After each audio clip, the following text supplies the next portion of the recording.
Welcome to the Authentic You podcast, where we delve deep into the journey of self-discovery and embrace the power of authenticity. I'm your host, Christina Hawley, and in today's episode, we are peeling back the layers to explore the profound topic of wearing masks. And I'm not talking about pandemic masks. I'm talking about the masks that we wear every day, the ones that we wear to navigate a world filled with expectations, judgments, and pressures, often making us feel pretty compelled to hide behind them in order to fit in and protect ourselves. But what happens when we muster the courage to remove those masks and reveal our true selves to the world?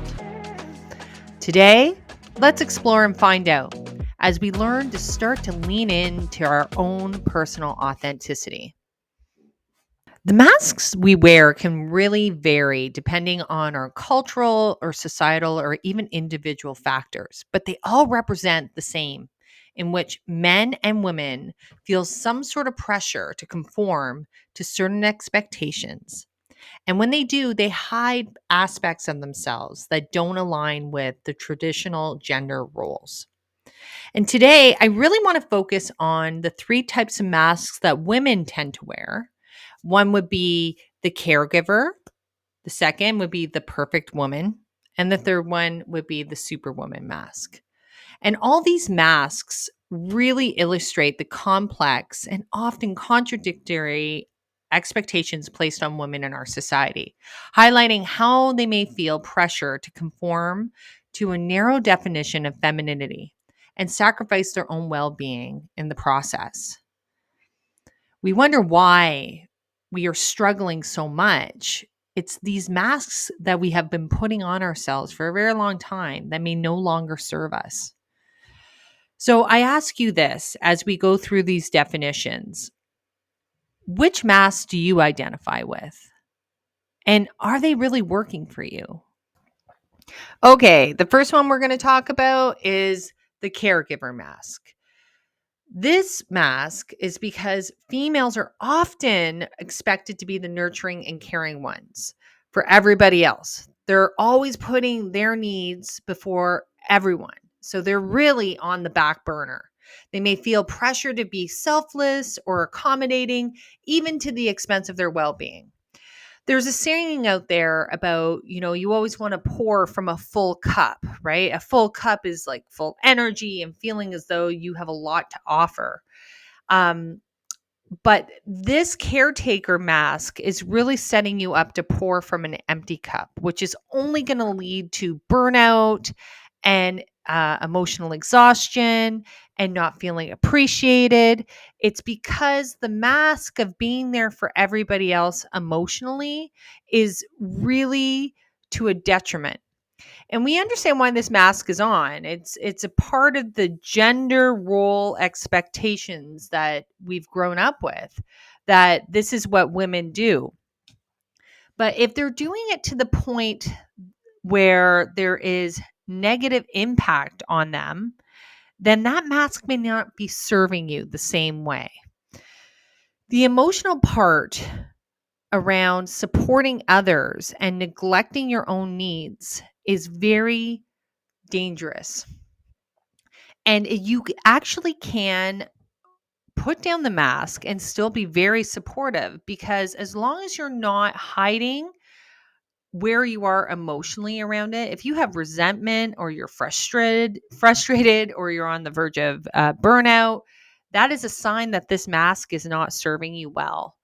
And even if you're potentially wanting to put the mask down, but you're scared that people won't value who you are if you're not the nurturer and the caregiver, then that's a sign that there may be some work to do here. But in today's podcast, I really just want to bring this stuff to awareness, that these masks are really keeping us from living our most authentic life. This does not mean that you can't be a caregiver. It's just understanding you can be a caregiver as long as it's balanced and you are pouring from a full cup and you're not having frustration around it. This to me, when the mask is blocking that or you're hiding behind the mask, you could be causing yourself some extra angst. Okay. So the second one that I want to talk about is the perfect woman mask. Boy, is this ever one. So women are expected to be beautiful, thin, flawless. They have to be perfect. These images of what we think physical beauty is for a woman in our society are crazy, if you ask me. This wearing this mask where we're constantly needing to be quotation beautiful. So we're extensive grooming, dieting, cosmetic procedures, anything to maintain this image. Now, this is a hot point for me because as I've been doing more work with authenticity and really understanding it and aging myself, is like a perfect example of this is that you have women that are aging that can't even age gracefully because they're competing with this idea of beauty and how they looked maybe at 29 and maybe how their physical appearance looked at 29, or I'm using 29 figuratively, but it could be any number, but much the younger version. And so much so that people are really um, doing things to their bodies in order to try and beat the idea of aging. That market alone is like $1 billion business, but women are so caught up with looking beautiful because they believe that that's what gives them worth. But that is a mask that they're wearing. And within this mask, there's also stuff around the perfection, right? So, oh, I do all domestic roles, I do cooking, cleaning, homemaking. My home is perfect. I have all the perfect social graces. There is an image that goes around being a quotation perfect woman. And this has been conditioned with us for a very long time since we were little girls. So little things like um uh, what's one? Oh, ladies don't speak like that. That's one that I've heard. Um, you're so. I actually heard someone said this to me, but oh, just be quiet and look pretty. That was. These are things that have been said on the journey, and I know many of us have heard them. These female comments about your appearance, how you would be accepted if you were an attractive female, if you fit this mold around perfection and the domestic side, and you looked good and you were nurturing and you did. So you can see how these masks start to evolve and move into each other. And there's tons of pressure in order to maintain this.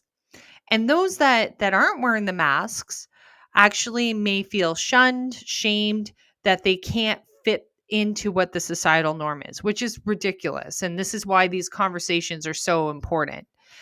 When we don't fit in to social perfectionism, it can lead us into hiding ourselves even more and suppressing our authentic expression of ourselves.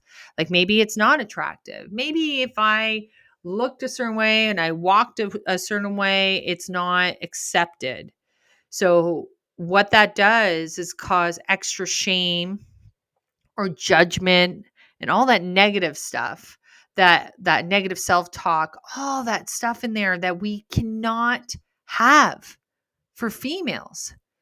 It is so sad how these masks really have become a part of our identity.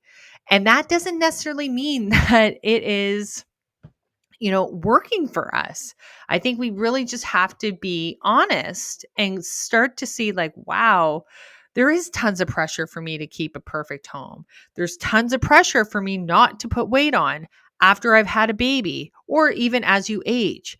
It is constant from a female perspective, the pressure of how we think these things really lead to our self acceptance, our worthiness. But it's a false narrative. And I think we really need to understand that as we potentially go on this journey.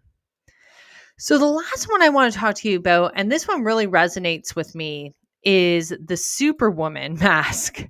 And if you really think about it, the superwoman mask is kind of the blend of both of these masks above. So I can relate to this because I wore this quite a bit. And this, okay, so these women often juggle multiple priorities, responsibilities, work, family, household duties. And they have this mask of being very competent and strong even when they're feeling overwhelmed and exhausted. They will never let you know. And that's why slowly letting the mask down is very important, because they could be really suffering internally and you don't even know. So, career women, and as many of you know already, I was a huge career woman. I was all about my career. I had 25 years plus in HR and very corporate environments.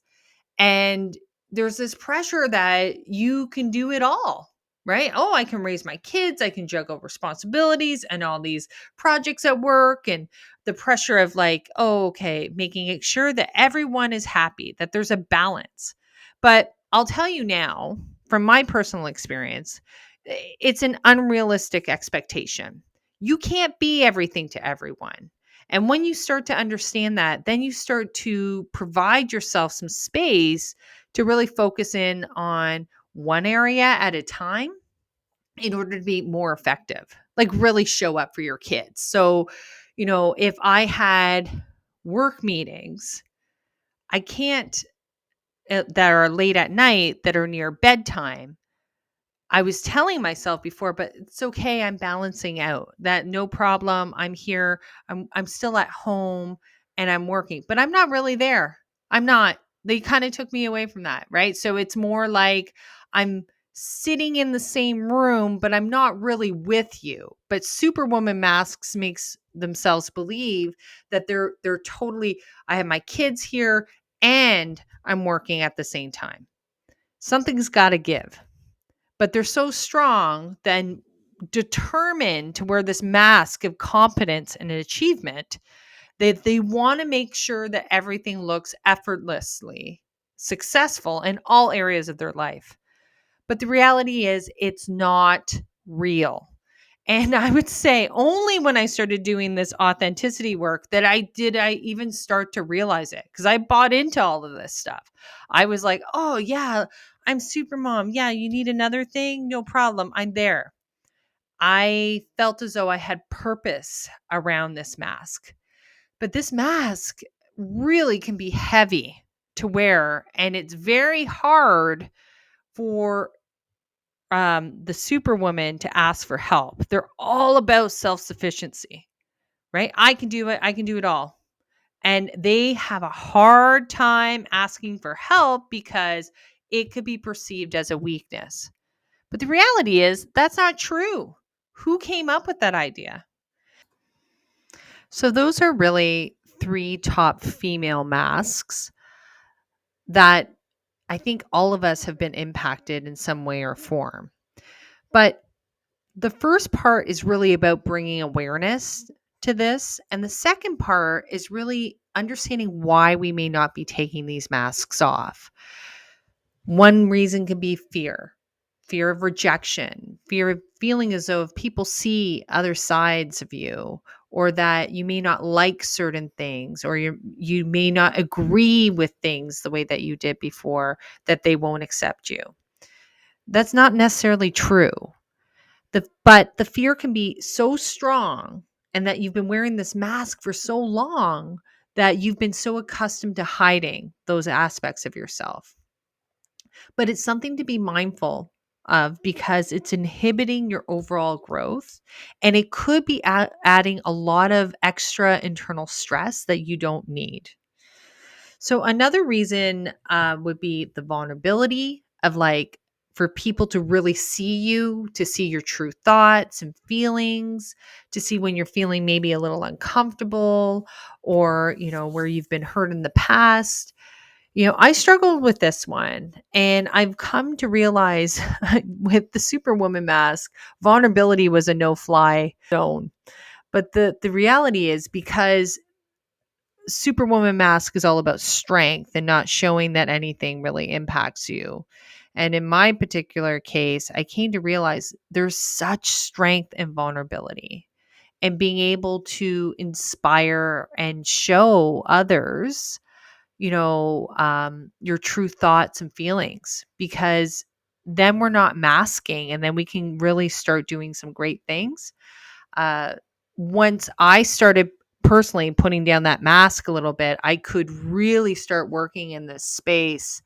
And it is through vulnerability that we connect with others. People don't connect to the masks that we wear, they connect to you exposing who you are, the true thoughts, the feelings. Um, and it's really interesting when you understand that, then you can see why you may want to be able to put down the mask when necessary. Another one would be like identity crisis. You don't know who you are without this mask. You've been wearing this mask your whole life since you've been a little girl, being told that, you have to be perfect. The house has to be perfect. You have to, really, um, in order to be successful, you have to be these things based on whose standards. So just, start reflecting, start thinking about some of this stuff. Um, and then it's like, you've been wearing the mask for so long that some of us don't even realize that we still have this mask that we might have been wearing when we were a kid, that doesn't necessarily need to serve us to this day. That's the beauty of doing the authenticity work, because you start to see like, oh, I don't need to carry this anymore. And I can actually shift into what I desire or where I want to go. The awareness around the social norms and expectations, and really see how um, our society has not set us up to be very um, to take those masks down. To They make it challenging for you to be authentic, to speak up. But this is why people will tend to keep these masks on, in order to avoid judgment or criticism. It takes courage to be able to start to take the mask down, but there's such benefit on the other side, because not everyone's going to judge you. Not everyone's going to criticize you. Some people, like in my case, some people are like, "Oh, I like you better." I'm like, "Oh, I didn't realize that the mask was so intense," because the superwoman mask in my case, just from an object lesson perspective, was pretty intimidating. But now, because I've allowed that to come down, I have this capability of connecting with individuals through my coaching practice on a much deeper level than I ever could have with the mask on. And when we understand that it takes courage and self-awareness and willingness to really shift and let go of the masks, there is such benefit on the other side. And some of the things that you can do, just play around with it. Some just like high level tips as to where you can start shifting a little more, removing these masks. Like, how is like self reflection. Are you connected with your thoughts? Are you being honest with how you really feel? And, for so long, the masks don't really want you to do that. They just want you to kind of follow what externally everybody else is expecting from you. Um, are you identified with your own personal values? Do you know what you believe, and do you stand by it? And are you comfortable and brave enough to be able to do that? Do you practice vulnerability? Are you open with your friends, or are you still hiding behind the masks? Now, this is a big one for me, the negative talk. Negative talk and self-criticism. I see this with my clients all the time. There's a lot of it out there. And you may see people on the outside, but you're really just seeing their masks. Everyone looks great, but this negative talk and self criticism or self doubt or whatever, that negative space only perpetuates you wearing the mask longer, and it actually gets you more and more stuck. So I think that this is where a lot of the anxiety, mental health issues, all this stuff being perpetuated because people are living behind these masks as to how they think they're supposed to show up. There's an immense amount of pressure around that. So we have to learn about it so we can start releasing some of it. Authentic path, then we're having more compassion and empowering thoughts instead of getting caught up in the negative whirlwind. We've learned how to set healthy boundaries. You can create um you can express yourself creatively. You can start to journal, you can dance, you can really start to do things that are away from the mask or allows you to discover much deeper as to how long you've been wearing this mask and whether or not it's serving you. Surround yourself with other authentic people that are going to be high-fiving you. We do have a Facebook group with successful authentic women. I strongly promote that you get yourself in there because we're encouraging each other, we're talking truth and really getting people where they need to be. You also can ask for support, right? So this is the kind of stuff that I do. I help people align with removing the mask. Even the retreats that we offer, it's pretty interesting because it allows people a safe place to start to remove the masks. And every time people leave, they're always feeling lighter and brighter every single time. And that's because they've trusted themselves to start to remove the mask and they really saw the joy and the self acceptance and really put them in a whole different level. Masks is a lifelong journey and it's okay to take it one step at a time. You know, this is a part of the process, but you just have to make the choice so you're willing to do this. The reason why I'm having these conversations is because I just want to bring awareness to this part of reality, is that there's another way. Sometimes I didn't even know I was wearing a mask for a very long time. But when you start to learn to lean into your authenticity and learn to take down the mask, the pressure starts to go away and you start to really excel and you're not tired or drained or frustrated because you're living in your truth.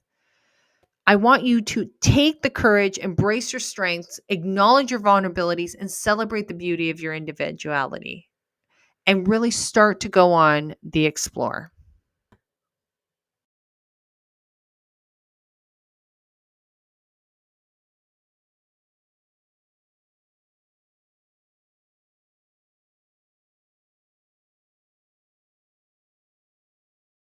Don't forget to follow us on social media for updates and behind the scene contents. And if you have any suggestions about future topics or guests, we'd love to hear from you. Until next time, remember, stay curious, keep learning, and never stop exploring the fascinating world around you. Thank you for listening, and we'll catch you in the next episode.